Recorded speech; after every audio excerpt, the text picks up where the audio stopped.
Welcome to episode 34 of the Twig Snapper Podcast. It's been a while since we've had an episode. Been really busy. I think it's been about 3 weeks, but we've got one now. Chris Durno, how's it going today?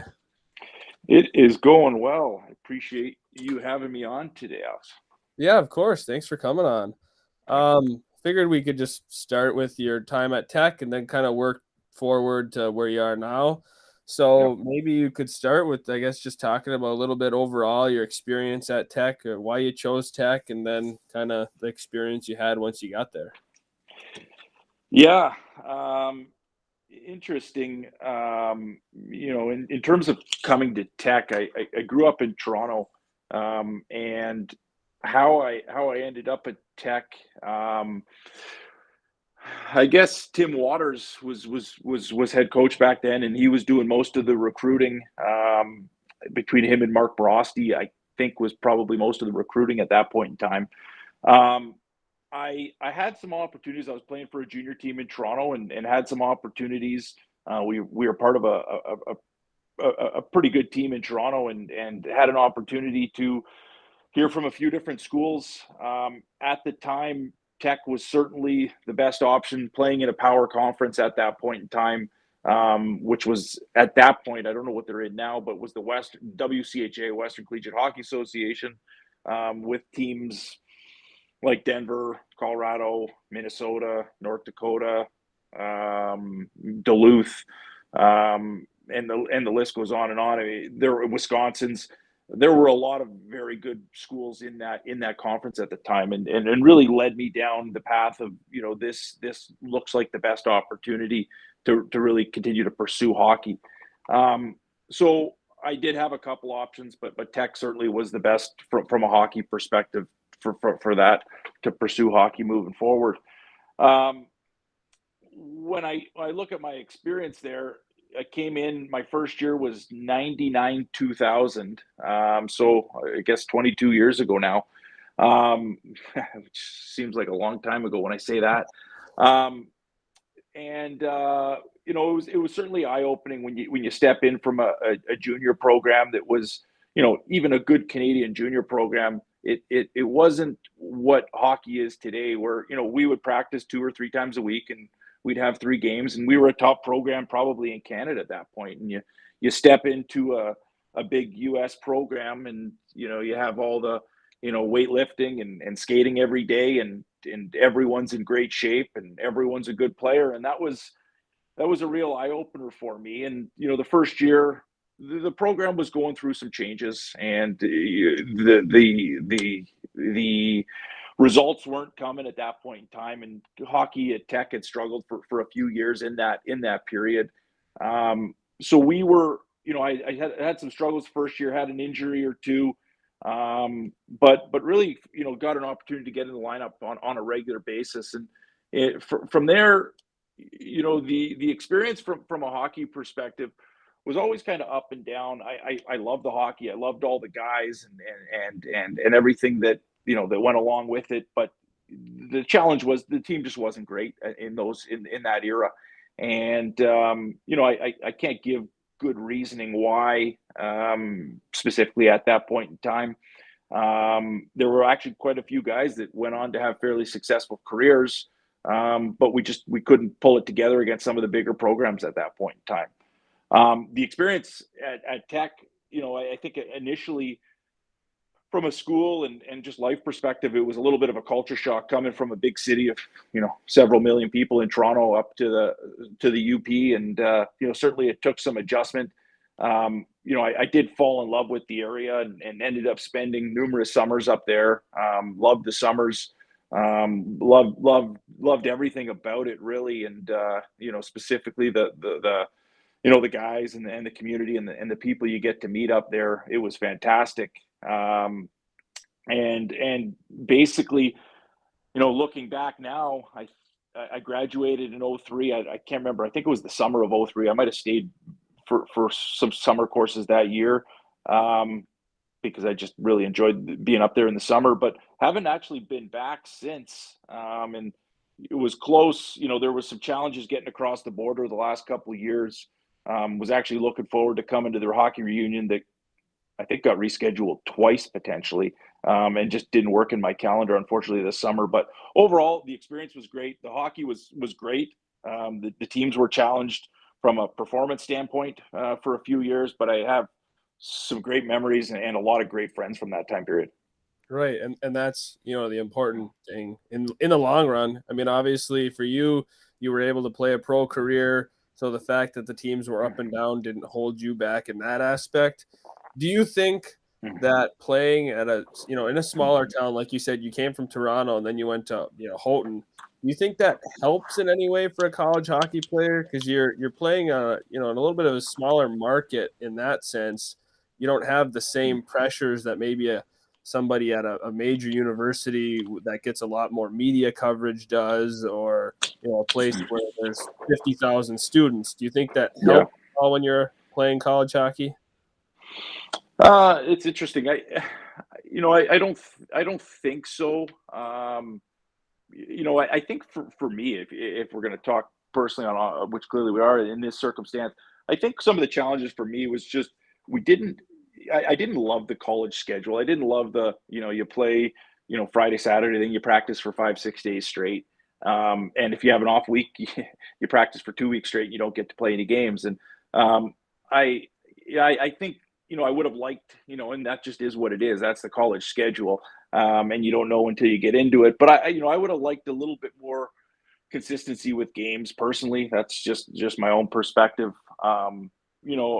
To your comment you made about holding me back, and said clearly it didn't hold me back, and I would agree that Tech laid the foundation, gave me the ability to play at the next level, certainly, but there were a lot of challenges. Pro hockey is a lot different than college hockey, and as I said, when I stepped into college, you're shocked at how good everybody is. The same thing happens at the lowest levels of pro hockey. You step in and everybody's, there's guys that have been there for a very long time, and there's a lot of very, very good hockey players as you step into pro hockey, and that was certainly an eye-opening experience, and really the changes from college, where yes, it's a business, but you're virtually locked once you're on a program, to jumping into pro hockey and realizing very quickly that it is a business. I remember, I was recruited to go down to play in Atlanta for a team called the Gwinnett Gladiators. And the coach there was a guy named Jeff Pyle, who actually played at Northern Michigan, and recruited a bunch of guys from that area in the UP, because he had some connections up there. But he'd given me an opportunity to come down and play with them. I think one game into the season, they let me go my very first year in Gwinnett, just because of numbers, and we got guys down from the American League. I ended up actually sticking around there because I didn't really know where to go from that point in time. So I stuck around for a week as I tried to figure out my next step. And there was an injury or two. And while I was still trying to figure out where to go, Jeff called me back and asked if I wanted to come back. And I stuck around and came back to the team, and actually had a lot of success that first year. We went right to I think it was the conference finals that year. So there certainly was some challenges. I don't, to your question around smaller market, I love going into to play at Wisconsin. I love going in to play at North Dakota. I guess North Dakota is probably a small market with a big arena. But I love going into those arenas that were packed and fans were on top of you. Yeah, definitely. So going off of what you were talking about, stepping into pro hockey, even at the lower levels, it's kind of an eye opener. You played a little bit in the ECHL right off the bat, and you were invited to the Blackhawks camp in 06, 07, and you ended up signing with their affiliate, the Admirals. You want to go into that a little bit? Yeah. So I played two full years in Gwinnett. And I can't remember if it was my second or third year, played with another Tech alumni, Brett Engelhart. I guess that was my second year. And we played very well together my second or third year. My third year, I ended up getting called up to the Milwaukee Admirals in the American Hockey League. We had a very strong team in Milwaukee, went right to the final. Got to play a bunch, some great experience, got to play with guys like, Rich Peverly was one of my best friends there on the team, but guys like Pekka Rinne were there, Jordan Tutu, Scotty Upshall, Shea Weber. It was a cast of characters and kind of who's who of prospects in the minors at that point in time, and got to learn a lot from those guys, and went right to the final that year, played a whole bunch, as I said.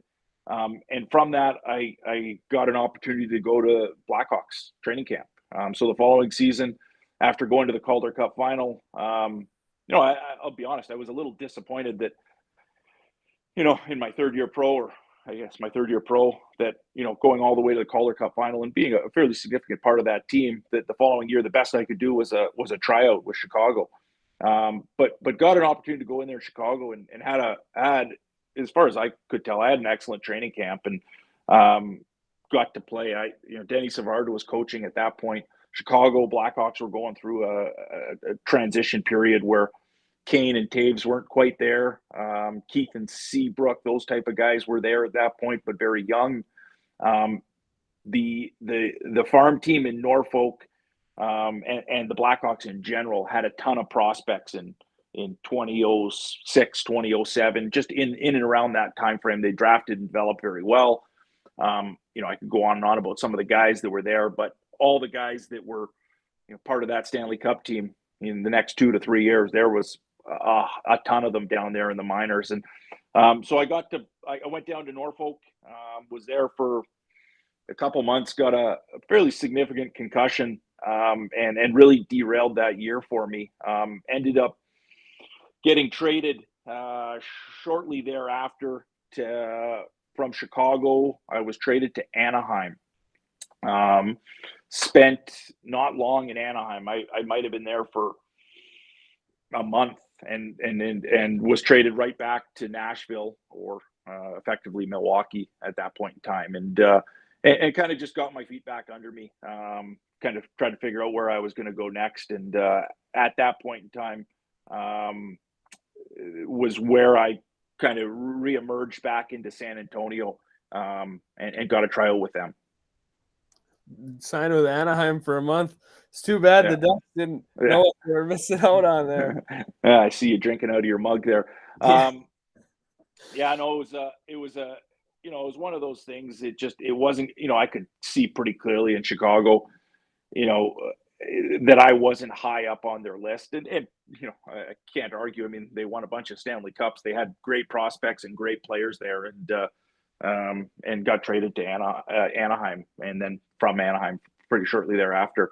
It was interesting. I ran into Brian Burke not long ago here when he was involved with the Calgary Flames, and we ended up talking about the story where he traded for me and traded me away, and I kind of gave him crap for it, and he laughed about it, but he's made a few transactions over the years, and I don't think truthfully he even remembered the 2 transactions, but it's neither here nor there.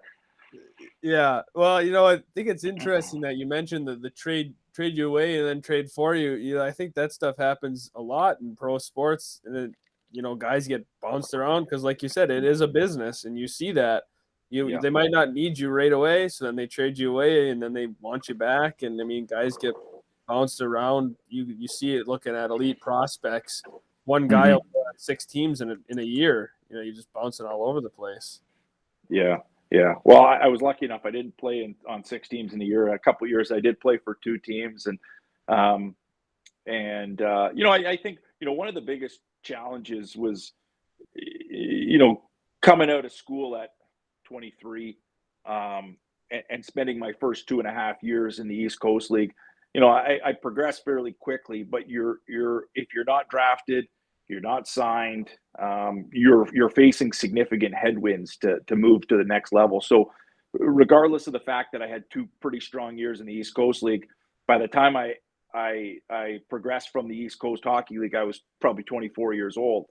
And same holds true with the American League. I had a good year, and then a challenging year, and then, 2 more real good years. And at that point, I'm 26 years old. And, I put together basically 5 or 6 pretty solid years of pro hockey, but I was, fighting an uphill battle at that point in time. Right. At that point, you're fighting the age. A lot of teams don't want to commit to players at that point. They'd rather try to commit to somebody younger who they can form to be what they want them to be. Yeah. So you bounced around in the AHL then for a couple of years before you got your first shot at some NHL action when you played 2 games with the Avalanche in the first year you got up. Yep. And then in the following season, you played about 42 games throughout the season. So, yes, probably more to talk about with the 42 games than just the 2. But I guess we could talk about that season where you played 42 games and your first NHL goal and start with that. Yeah, the previous year I was in San Antonio, and I don't remember exactly. I'm going to say 25 goals and 25 assists, and led the league in led our team or close to the leader in a bunch of different categories. Was doing a lot of different things, and Brad Treliving, who's now general manager of the Flames, was our general manager there. And I felt I probably should have gotten an opportunity that year. Phoenix wasn't great, and they gave some other guys opportunities, and some of those guys certainly deserved it. I thought I did deserve an opportunity that year, but did not get one. The following year, I signed with Colorado, and played in Lake Erie. Again, had a kind of 20 goals, 30 assists season, and had an opportunity to get called up. Interestingly, the first time I got called up, I was called up and I was sent back down. I never played. And the second time I got called up, I got scratched again, but didn't get sent back down, and then ended up playing a couple nights later against Calgary, where I now live, actually. So got to play my first game against Calgary, and they had a bunch of injuries in Colorado. It just, it was a good opportunity for me to get my feet wet there. I went back to Colorado, or Lake Erie. I'd had a great camp that year with Colorado. Again, back to that age thing. I thought I had a good chance to make the team. It came to the final day or two of training camp, and it was between Matt Hendricks and myself. They ended up keeping Matt. He made the team out of training camp. And I got sent down. I had a 17-20 game stretch with Lake Erie at that point, and played very well.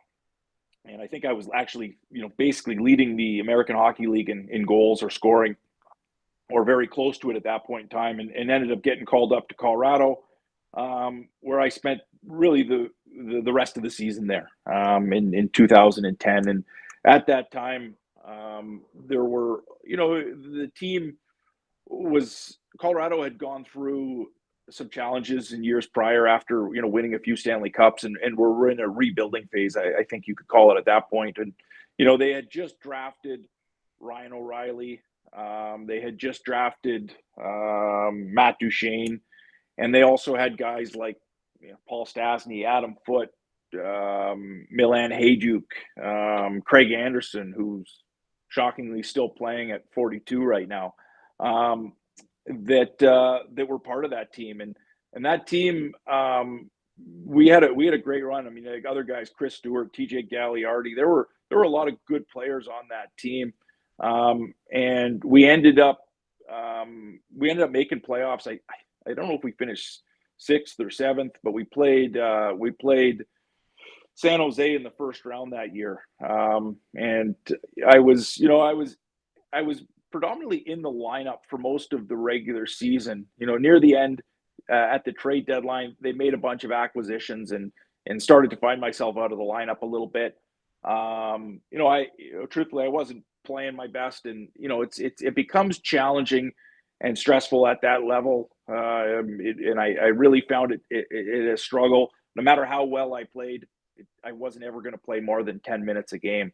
And it was often the case that you play 6 or 7 minutes or 5 minutes and play, 2 shifts a period. And it was very difficult to get engaged. I was a guy who liked to be engaged in the game and physical and talking. And it was very difficult. I found it very challenging playing 6, 7, 8 minutes a game. And found my way out of the lineup. I did get back in for playoffs. We ended up losing to San Jose that year. I want to say we lost 4 games to 2. I did play 1 game in Colorado that we lost in overtime. I think it was 3-2, but I can't remember specifically. But had a lot of great memories. It was an amazing experience. I truly believe if I had an opportunity to play a little bit more, had been a prospect, had been a more sought after prospect coming out of college, I certainly could have played more games in the NHL. But at that point, I think I would have been almost 30 when I was really breaking into the NHL, or very close to it at that point in time. Yeah, right. So going back to that first game, I mean, was it hard to soak it in all at first? I mean, the fact like, I'm finally here. You've worked so long to get to this point. Every kid dreams of playing in the NHL, and now you're finally there for your first game.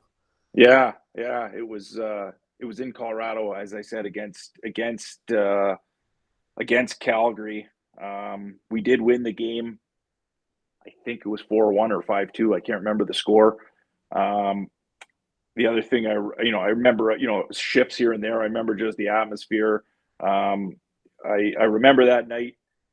Again, don't quote me on this, but I believe Ryan Smith, who was on our team in Colorado, and Milan Hajduk might both have scored their 300th goals that night. So I can't remember exactly, but it was amazing. I mean, these guys that I watched growing up, whether it be, the guys I just mentioned, the Adam Foots, getting an opportunity to play with these guys and feel like you've accomplished what you set out was amazing. Yeah. So speaking of all those guys, Paul Stastny, Adam Foote, John Michael Lyles, the list is Craig Anderson, guys that you played with. A lot of them are, some of them are still in the league now. Older guys like Craig Anderson. You can see where their careers have went, and the other guys have retired and they had great careers. What was it like to get to play with, guys like that for a little bit? Yeah. Paul Stastny, another guy who actually still playing, and might have been the last guy in the NHL to use a wood stick is a little known fact. But you learn so much from these guys, and they've, a guy like Paul Stastny or Adam Foote. I mean, they've been around pro hockey. Paul Stastny was around it since he was born with his parents and his family, with his dad and his family, his dad's brothers that were involved. They're just the things that they do. They are just so much better, than I was, but then guys in the American League and a lot of those guys had played for 10, 15 years. I mean, Ian LePerriere, Darcy Tucker. My first year, Joe Sakic, I was only there for a couple games, and but guys like Joe Sakic were there. I mean, these are guys that the talent that they have, the way they prepare, I hadn't been around that, and I hadn't had an opportunity. I would have loved to absorb a lot more of that when I was 22 instead of 31 or 30 or whatever I was, and take all those experiences. But they're the things that they would do day to day to prepare themselves. How hard they worked, just the little things that that you maybe took for granted or didn't pay attention to. That's why those guys were the best at everything that they did day in and day out. Yeah, it's kind of cool to think about. Did you watch the documentary on the Colorado Avalanche Red Wings rivalry that ESPN put out? Yeah, I did. You got to play with a couple of the guys who were part of those teams, Adam Foote and, like you said, Sakic. And that was a really well done documentary, but just a crazy hockey story. So kind of cool that you got to play with a couple of guys who were part of that one of the greatest rivalries in NHL history. Yeah, it was. The documentary was fantastic, by the way, if anyone hasn't seen it. Yeah, certainly. And I didn't probably didn't take enough advantage of having access to those guys to ask them some of those questions at that point in time. You're so laser focused on your task at hand and where you're at in your life. But sitting here today, I mean, there was lots of things you would ask those guys about those experiences, and I didn't. At that time when that Red Wings Avalanche, I was still pretty young and not fully immersed in following hockey as closely as I was years later. But certainly that was a amazing time for that rivalry, and that documentary and that rivalry was amazing. Yeah, definitely. Did you follow the Avalanche pretty closely here with their Stanley Cup win, considering that was the team you played for? Yeah, it was. It was pretty exciting to see them make the run that they did. I mean, they've been on the cusp of it for the last couple years. So seeing them, I was kind of hoping Calgary was going to get a chance to play them in playoffs. Obviously Calgary got beat by Edmonton, and then Edmonton got soundly beat by Colorado. Colorado was amazing to watch. I mean, their top to bottom was by far the best in the NHL. Sorry, can you hear me? Yep. I was lucky. I got to meet Logan O'Connor, who plays for Colorado now. We got to attend his cup party and get a couple pictures with my family and the kids and Logan. His family was gracious enough to invite us out to the event, but it was amazing to watch from a distance for sure, and see Colorado win, I guess, their third Stanley Cup.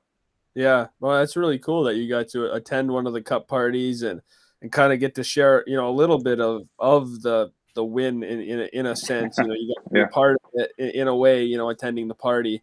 Yeah, it was a really cool story if you look at Jared Bednar too, and the way he coached all the way from the coast through the AHL and up now, and winning a Stanley Cup. So definitely one of the cooler hockey stories with the Avalanche winning that.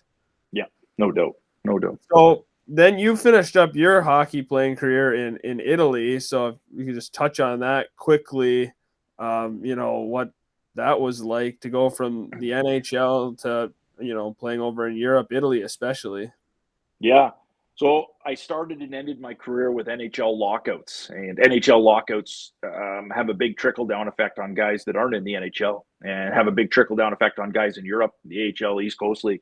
And so my first year of pro hockey was 03-04 was an NHL lockout, as was 2012-2013.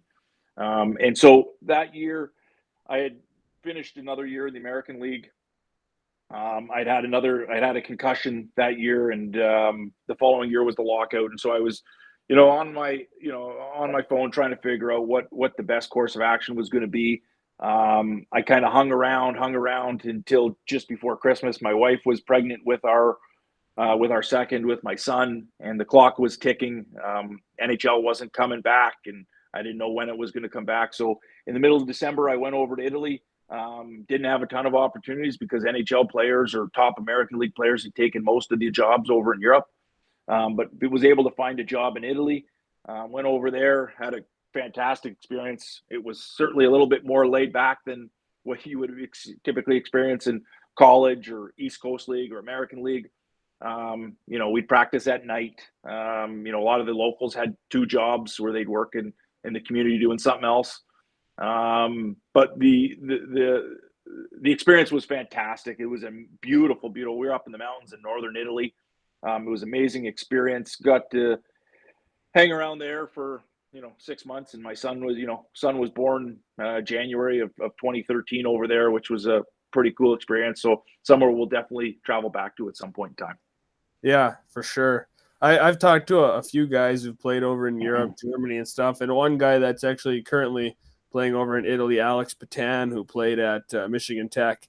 And Okay. it's interesting talking to him about. He said, the hockey atmosphere in Italy actually, you get the couple of the really good teams in some of those leagues, and they'll get packed barns, and how the Italians really get into the hockey. And you look at the World Championships for hockey, and Italy's kind of an up and coming team, climbing higher each year, becoming more competitive, which is kind of cool to see.